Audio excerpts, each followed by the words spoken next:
प्रिय बंधु, देखा जैसे जैसे ये कलयुग अपना पैर पसारता जा रहा है, वैसे वैसे हर इंसान आध्यात्मिक ज्ञान से परे नजर आ रहा है। एक गिरगिट की तरह अपना रंग बदलता जा रहा है। ये इंसान है जो सतयुग में कम से कम 18 हाथ का होता था, त्रेता युग में 12 हाथ का, द्वापर में 7 हाथ का, और आज इस कलयुग में मात्र 3.5 हाथ का रह गया है। 1,00,000 वर्ष होती थी मनुष्य की आयु सतयुग में, 10,000 त्रेता में, 1,000 द्वापर में, और आज की इस कलयुग में मात्र 100 वर्ष रह गई। अरे 20 विश्व होने था सतयुग में, 5 त्रेता में बड़े, 10 द्वापर में, और आज के इस कलयुग में 18 विश्व पाप हो गया। पुण्य तो मात्र 2 विश्व रह गया। इसलिए मेरा कहना है कि अभी भी वक्त है, संभल जाओ, अन्यथा 84 लाख योनियों में भटकते रह जाओगे और उस स्थान की प्राप्ति नहीं हो सकती है जिस स्थान से हमेशा से आवागमन छुटकारा मिलता। बिन सत्संग को मत नहीं, छोटी बात नहीं संत। जब तक आप लोग सत्संग रूपी सागर में गोती नहीं लगाओगे तब तक उस स्थान की प्राप्ति नहीं सकती। समय का अभाव है, ज्यादा बोलना मैं अनुचित समझता हूँ। मैं जिस तरीके से गौतम ऋषि की तरह प्रसिद्ध प्रातःकाल सीमा में स्नान करके पूजा स्थल पे बैठ करके प्रभु की आराधना सदियों से करता चलाया। मेरे पूजा करने का समय आ गया है। अगले में पूजा स्थल पे बैठ के प्रभु की आराधना करूंगा। इसी में कल्याण बंधु और जन जन का कल्याण है। नारायण की जय।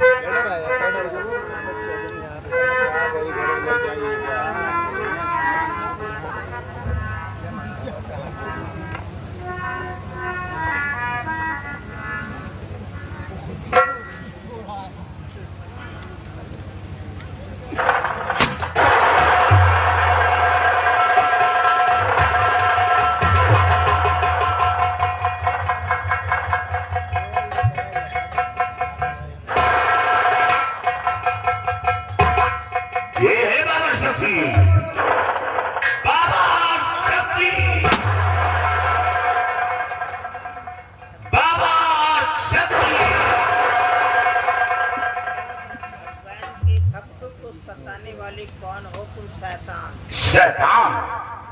शैतान नहीं, वक्त का चूका हुआ इंसान। मुझे भी इंसान बता दे पहले तू अपनी पहचान। डाकू शाला मेरा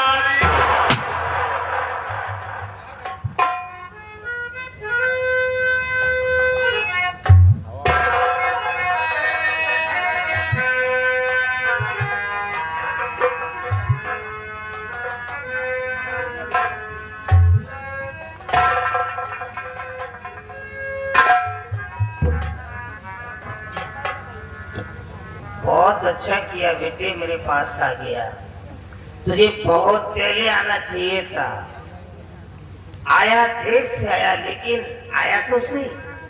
लेकिन मेरे पास आने के लिए इतने बड़े गैंग की क्या आवश्यकता थी? ऐसे ऐसे खतरनाक औजारों को लाने की क्या जरूरत पड़ गई? संत मिलन को जाइए, तज माया अभिमान, जो जो पग आगे धरे कोटिनीय के जमान। इस लाने का मेरी स्कोप क्या है बेटा?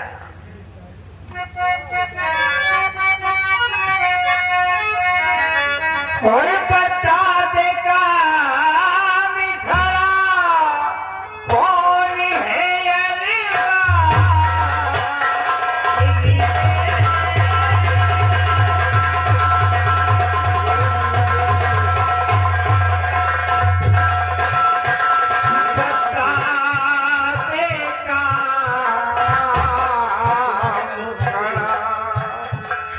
कौन है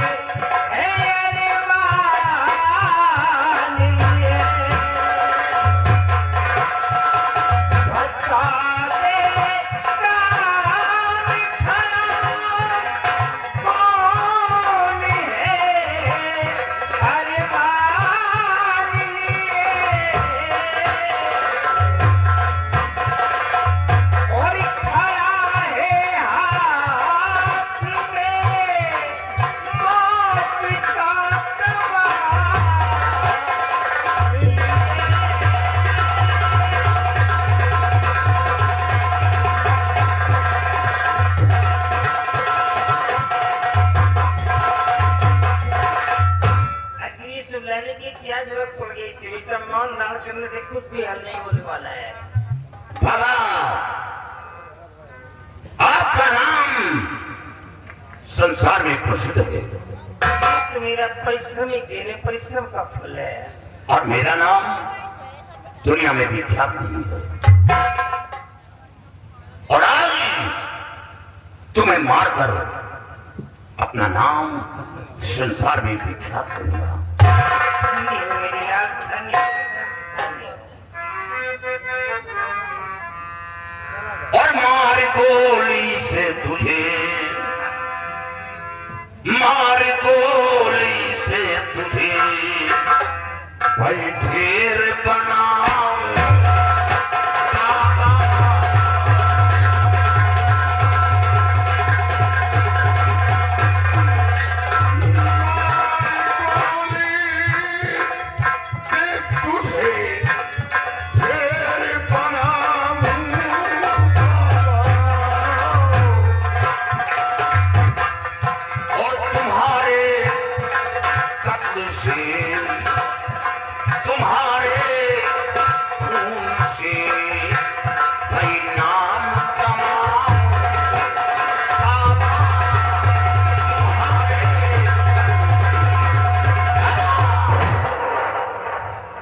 जिस राज्य से गुजरता हो आपका नाम आता है, या तो कुछ मिलेगा या तो जिंदगी से हाथ होगी।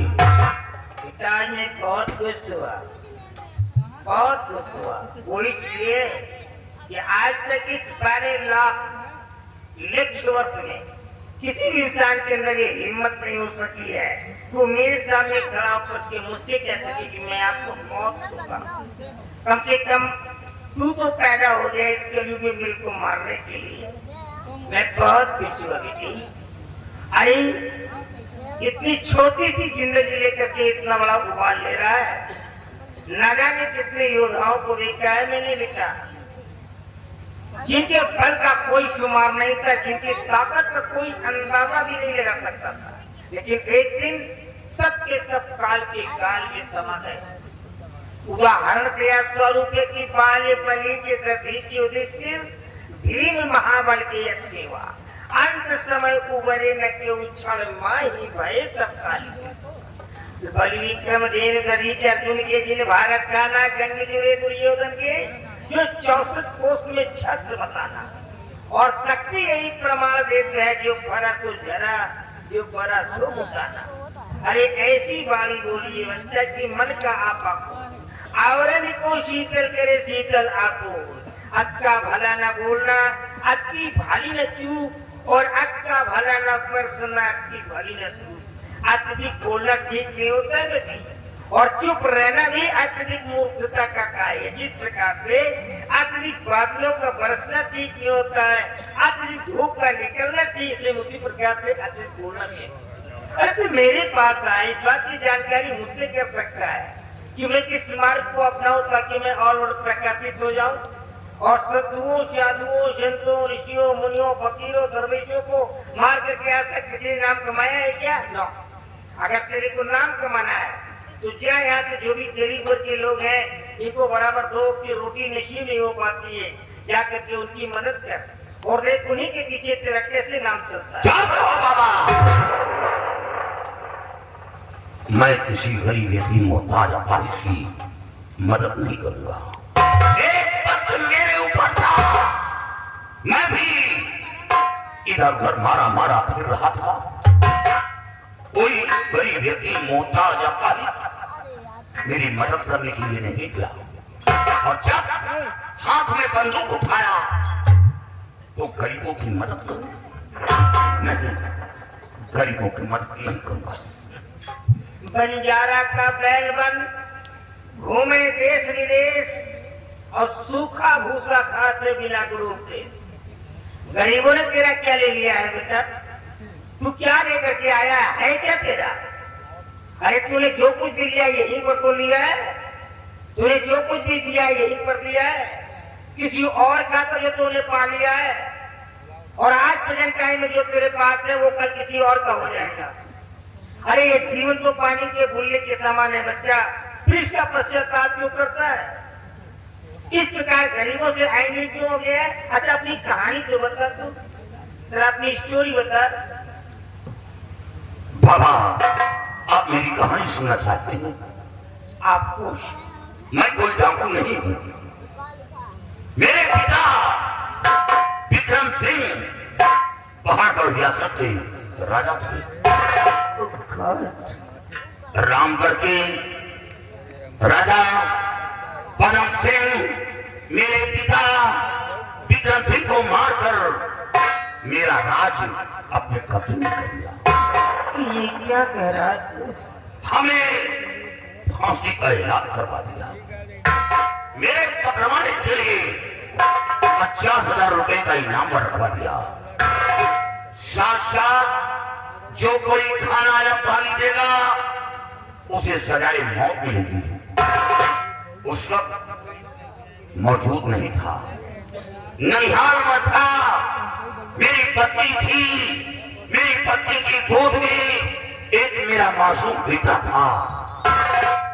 एक सिपाही भागकर मेरे पास पहुंचा, उसने सारी हकीकत बताया और जब पहाड़ रियासत की ओर बढ़ा तो सिपाही वहां जाने से रोका, क्योंकि मैं तन्हा बचा था। बहुत कोशिश की, पहाड़ रियासत ना जा सका। अपनी पत्नी तो अपने मासूम बेटे को लेकर जंगल की राह थाम दी। आगे क्या हुआ बेटा? चलते चलते काफी दूर जाने के बाद शाम होने को आई। मेरी पत्नी चल नहीं पा रही थी। उसने कहा ना थोड़ा आराम कर लो, उसके बाद मैं चलूंगी। बाबा उसी बियाबान जंगल में अपनी पत्नी व अपने मासूम बेटे को लेकर आराम करने लगा। जब मेरी पत्नी गहरी नींद में सो गई तो एक बैग मेरे दिमाग में गूंज उठा, किया भगवान मैं अपने बीवी बच्चे को साथ लेकर कहां तक घूमता रहूंगा। एक दिन अवश्य पकड़ा जाऊंगा और मेरे पकड़ जाने पर मेरी जान जाएगी, मेरे मासूम बेटे व पत्नी की जान चली जाएगी। क्या किया बाबा उसी बियाबान जंगल में छोड़कर वहां से भाग निकला। अलग कर देते हैं। एक नीच डाकू का सहारा लेकर अपनी जिंदगी को बिता रहा। 20 साल हो गए। बाबा आप ही बताएं कि जिसका पिता बेदर्दी के साथ मार दिया जाए, जिसकी हुकूमत छीन ली जाए, जिसके बीवी बच्चे पिछड़ जाएं, उसके दिल पर क्या बीतेगी? शांत हो जाओ, मैं कहता हूँ शांत हो जाओ। अब ये दोबारा कहानी मेरे सामने मत कहना बेटे, नहीं तो मेरा कलेजा फट जाएगा। मैं किसी के भी करुण स्वर को सुन करके सहन नहीं कर पाता हूँ। मेरा हृदय बिल्कुल दया से भरा है बेटा। क्या मैं ये आशीर्वाद देता हूँ कि आज के बाद तू जिस रास्ते को अपनाएगा वो तेरी पिछली जिंदगी का एक हिस्सा बन जाएगा। ये मेरा आशीर्वाद है। शांगा तू रो रहा है? नहीं बेटे, मेरे सामने रो मत, नहीं तो कहीं ऐसा ना हो कि मैं अपना आपा ना खो जाऊं और मेरी जुबान से ना चाहते हुए भी कुछ और निकल जाए और तेरे को कोई परेशानी न हो जाए। बेटा आंसू को रोक ले और मांग ले, क्या चाहिए तुझे? अगर तू कह दे तो दुनिया की सारी दौलत तेरे कदमों में आ सकती है। ये मैं कह रहा हूँ, जो भी चाहिए तुझे वो मिलेगा। नहीं बोलेगा? चल मैं तुझे 3 वरदान देता, अब तो बोल। लेकिन याद रहे कि 2 वरदान ही तेरे इच्छाओं के अनुसार मिलेंगे। एक वरदान मैं दूंगा परंतु मैं अपनी इच्छाओं के अनुसार दूंगा, क्योंकि ऊपर से मेरे को 3 वरदान देने की अनुमति नहीं मिली है, इसलिए मैं विवश हूँ। 2 वरदान तेरी इच्छाओं के अनुसार मिल सकते हैं, एक वरदान मैं अपनी इच्छा अनुसार दे दूंगा। बाबा क्या मेरे मन के अनुसार मिलेगा? हाँ, जो भी चाहिए वो मिलेगा, लेकिन सोच विचार करके मांगना बेटे, कहीं बाद में तुझे परेशानी न आ जाए। या भगवान, सबसे बड़ी दौलत तो मेरा इकलौता बेटा है। मैं अपने औलाद को क्यों न मांग लूं? तेरी जिंदगी से बढ़कर मेरा औलाद। और पहला वरदान मुझे तो मेरा परिवार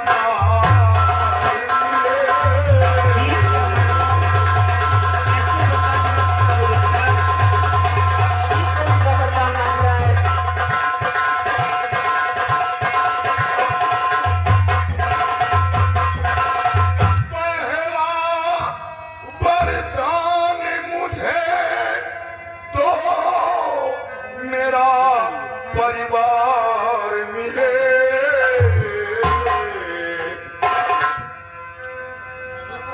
हुकूमती पहाड़ गढ़ की दूज न सरकार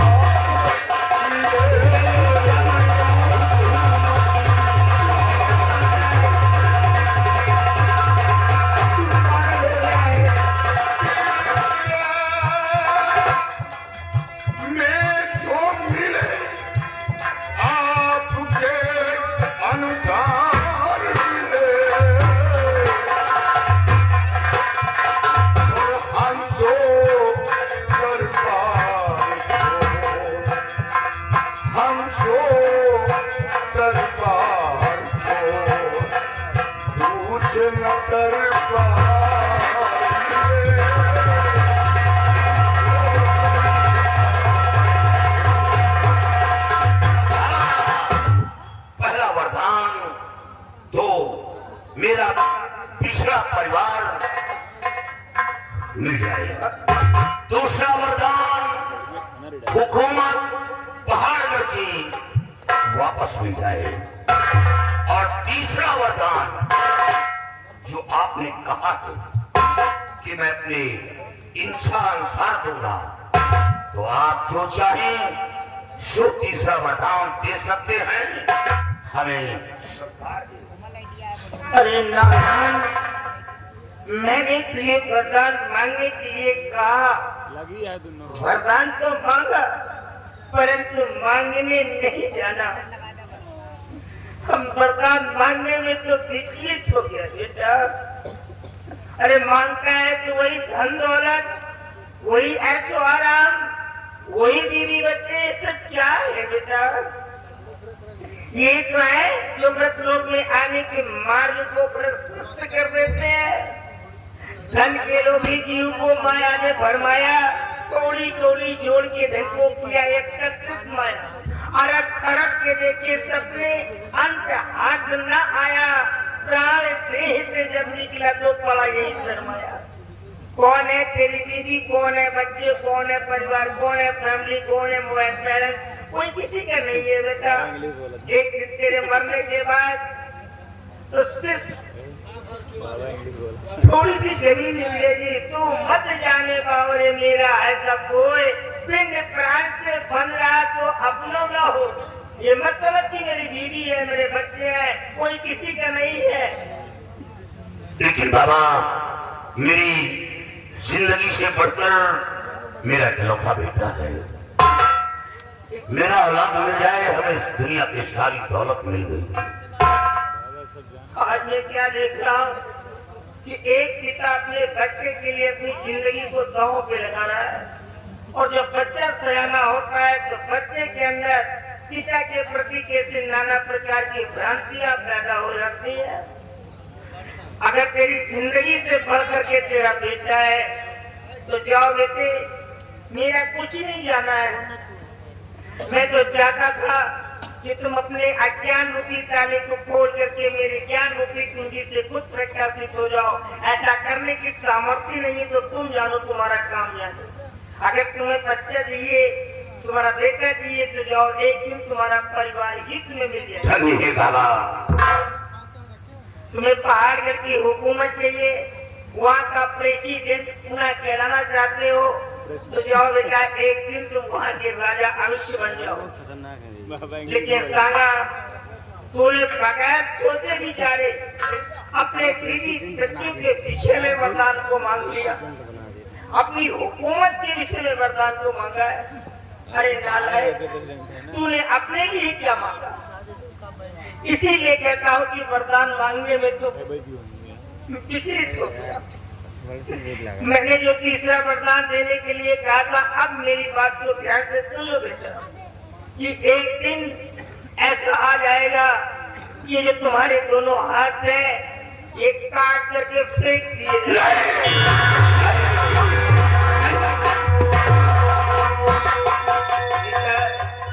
ये तो तुम्हारी बहुत छोटी आवाज, परंतु उस समय ऐसा भयावह दृश्य होगा कि तुम चीखते चिल्लाते रह जाओगे और कोई भी इंसानी ताकत तुम्हारी हेल्प नहीं कर सकेगी और तुम्हारे दोनों हाथ काट करके फेंक दिए जाएंगे। बाबा, मेरे दोनों हाथ तब काटे जाएंगे। मेरा इम्तिहान ले रहा क्या बेटा? मेरा इंटरव्यू मत ले, ये मत समझ के एक साधारण मानव के रूप में तेरे सामने बैठा हूँ। मैं सब कुछ जानता हूँ, लेकिन मेरे ऊपर भी कोई दूसरा बैठा है, मैं भी उसी के अधीन हूँ। मैं जान करके भी नहीं बता सकता हूँ। अगर मैं ये सब कर दिया तो ये मानव जाति ऊपर वाले पर विश्वास करना छोड़ देगी, इसलिए मैं नहीं बता सकता। तुम समय का वेट करो बेटा, आने वाले कल की प्रतीक्षा करो और समय के साथ साथ तुम्हें कुछ मालूम पड़ जाएगा, किसी को कुछ बताने की जरूरत नहीं पड़ेगी। लेकिन बाबा, आपके चौखट से हमें कुछ नहीं मिला, निराश होकर जा रहा हूं। लगता है बड़ा चालाक निकला बेटा तू। जा, जिस वक्त तेरे दोनों हाथ काटे जाएंगे उस वक्त मैं खुद वहां पहुंच करके तेरे प्राणों की रक्षा कर लूंगा। धन्य है बाबा। लेकिन मैं तुम्हें भेजना चाहता हूँ, मेरे आदेशों का पालन करोगे कि नहीं करोगे? बाबा, पालन करूंगा। तो सुनो बेटे, तुम्हें आज कहाँ जाना है? जाओ बेटा अभी कोरे बंदरी करे लाज अबिला कि जाकर बचाने न तुम और भी काम जो हो रे उसका पड़ा देख सबका मैं उसका बना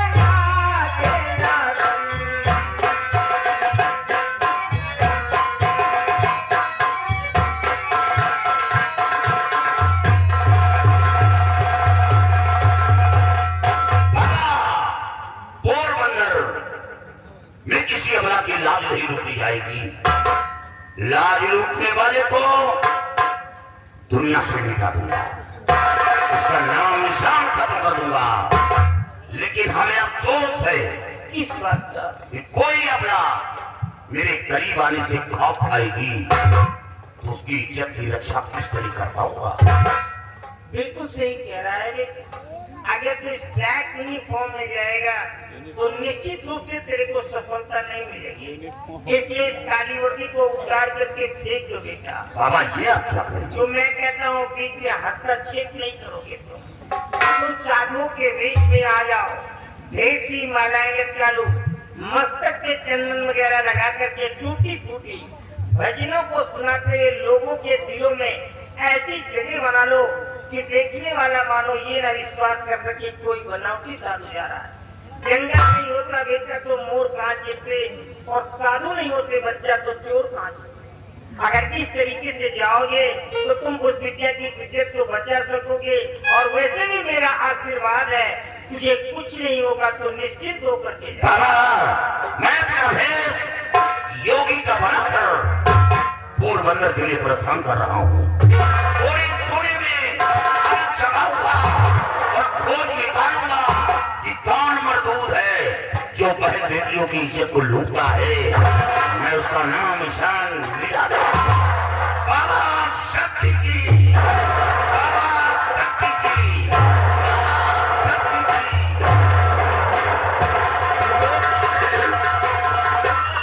देखा प्रिय बंधु, जिन बच्चों को रहन से रहना चाहिए।